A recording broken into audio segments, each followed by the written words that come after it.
I have the pleasure of introducing Bridget Unsworth, and Bridget is the Investment Director of the New Zealand Venture Investment Fund.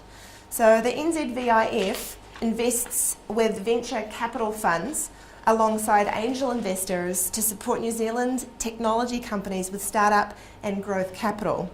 Now Bridget is here to talk to us today about New Zealand Venture Investments Fund's vision for the AgTech sector and what that looks like over the next few years. So thank you, Bridget.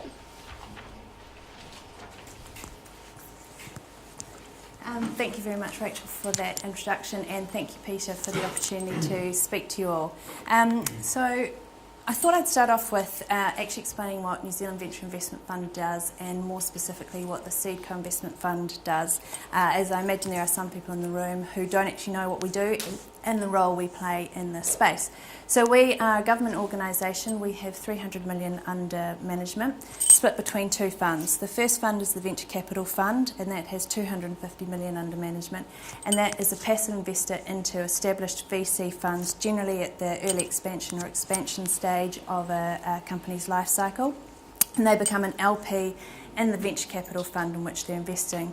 The Seed Co-Investment Fund, which is the fund I'm involved with, we have 50 million under management, and we are direct investors into each of the companies that we invest. We invest alongside the private sector, and we have 18 accredited partners that we co-invest alongside, and we rely on those partners to bring us the deals. So they source the deals, they do the due diligence on the deals, and then they bring that deal to us to look to co-invest on a one-for-one matching basis with some rules associated with that. And we match up to about 250k in any one round. So the partners we have are spread geographically around New Zealand, from Auckland right down to Dunedin, and those partners have different sector-specific focuses. So some may be very focused on software, some may have a more diverse sector focus, and some cover, obviously, AgTech. So what does our portfolio actually look like? Of our 169 companies that we have invested in, 17% are pre-revenue, 57% have revenues of about 500k or less, and only 16% have revenues above $1 million. What does that say? The Seed Co-Investment Fund is at the really early stage, high-risk end of the market. We're investing in proof of concept, seed or startup companies, where you're doing market validation and the like. So I thought, given that NZVIF is all about investment, I'd give you a snapshot of what investment actually looks like in New Zealand. So we estimate that between about 70 and 90 million is invested into the AgTech space in New Zealand that we can track. And getting an accurate, quantifiable number on that is actually really difficult, because some companies will actually be software companies. So their technology is software based, but their application is on agriculture, but they actually classify themselves as software. But it gives you a sense of the actual numbers of investment that is going on in New Zealand. This is angels, VCs, PE, the whole range that we can track. What does our portfolio look like? We have 20 companies classified in the AgTech sector, which have raised $62.5 million. That's from us, that's from angels, that's from offshore, that's from everybody that we can track. Again, the 20 companies out of our 169, it depends on what opportunities we are bought from our partners, and we're hoping to see that will increase and we'll get more AgTech companies through the door. Just a quick note, one of those companies in that 20 actually raised 17.8 million of that 62.5 million. They raised that initially, the first couple of rounds were raised purely domestically, and then they were spotted by an offshore entity who has significantly or invested a significant amount of capital into that company. So what it means, if you take that outlier out, 19 companies have raised about 2.4 million on average. So how does that compare internationally? So international numbers came from the Ag Funder A Year in Review 2016 report, which is on their website, and it's a great report if you get your hands on it. And they certainly don't claim to have a handle on every single deal that is going on worldwide, but it just gives you a sense of the sheer volume of investment activity that is going on in the world. As we would imagine, food technology dominates this. 40% of that investment was in the food technology space, but there are still significant amounts of capital going into the likes of crop technologies, into precision agriculture. How much of New Zealand's data is captured in this, I couldn't actually work out, but it certainly gives us something to aspire to and something where I think we can make sure our data is included so we get a sense of how we track versus the rest of the world. So why AgTech for SCIF? So as I said, AgTech companies make up about 12% of our portfolio. It's really important for us to have a diversified portfolio to be able to spread the risk. So for us at the moment, software and services is the sector that dominates, but we want to see AgTech increase and, as I said, spread that risk over a number of different sectors. We have a pool of investors. If you've got 169 companies, you've clearly got a significant pool of investors, and as Henry alluded to, with that becomes a really strong network of business advisors, of mentors, of board of directors. The network of people that we have involved in our ecosystem just from a SCIF perspective is really, really strong. And there's a really great opportunity we see for, lack of a better word, cross-pollination, where we can introduce some of the people that we've got involved in other companies across into the AgTech space.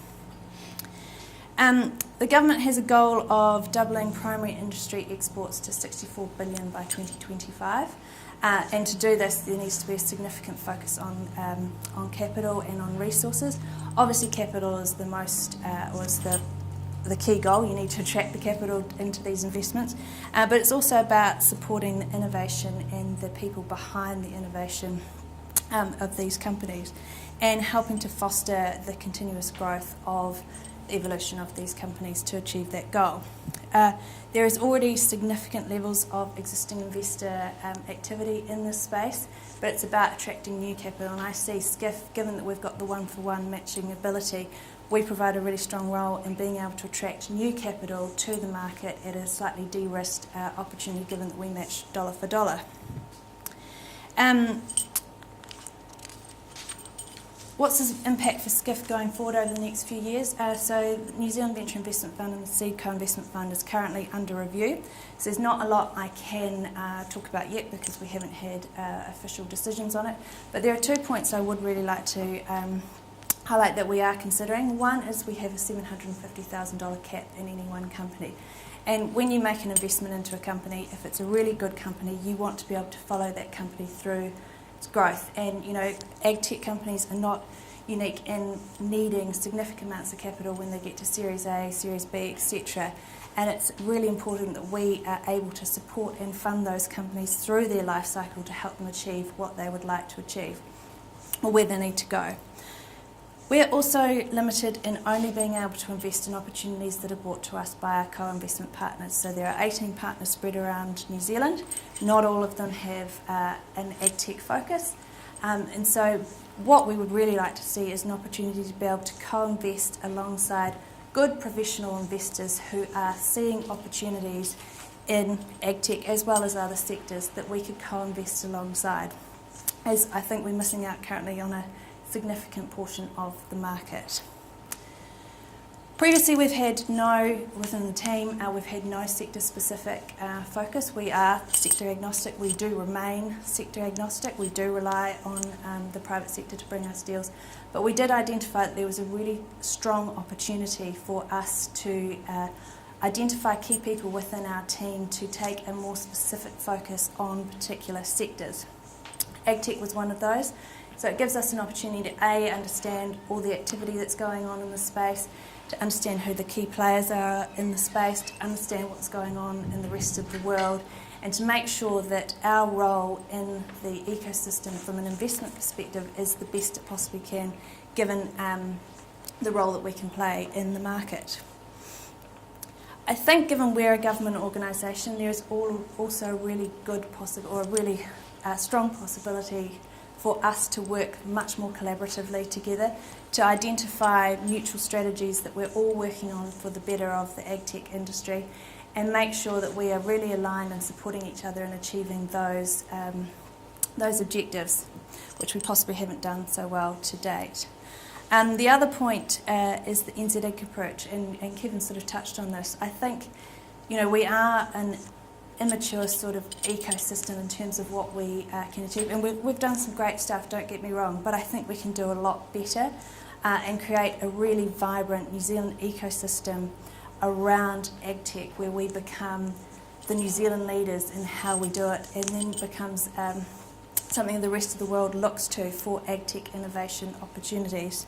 When I was on that trip to the US earlier in April, one thing that really struck me was there was a group we went to visit, and they've created a hub around AgTech. They try to attract the best AgTech innovation companies in the region to their area. Then on top of that, they get customers and they get farmers involved in that hub. So you've got on-field trials, you've got actual customer feedback, allows companies to pivot. Alongside that, they've also got all their investors that are interested in the AgTech space linked into this hub. Then they've got potential acquirers and opportunities for M&A activity also linked into this hub. And it sort of really resonated with me coming back from that trip to think New Zealand is small enough that we could achieve this in here, and how do we go about doing it? And it's one thing that I'm really keen to engage on further. So what does it all mean? So with the freeing up of our mandate, it means that the Seed Co-Investment Fund can engage very differently with the AgTech sector in how we have done previously. And it's something that we're really keen to do because I think there's a lot of opportunity and a lot of value that we can add in the space. We're really committed to supporting this sector. We're committed to connecting the likes of yourselves with our network, with the people that we're involved with all the mentors and the advisors that we have got in our space. We certainly are not suggesting that we'll be the lead for building the NZ Inc. ecosystem or growing it even further. I think it's got to be private sector driven, but I certainly want to say that we will support all the initiatives, and we are very committed to doing our part in making sure that we really do create a really vibrant and thriving ecosystem on the AgTech space. I think that's about all, so thank you all for your time and opportunity to speak today. I don't know if we've got any times for questions, but if not, happy to talk to you offline at any chance you get them around for the next day or so. So thank you very much. We do have time for questions.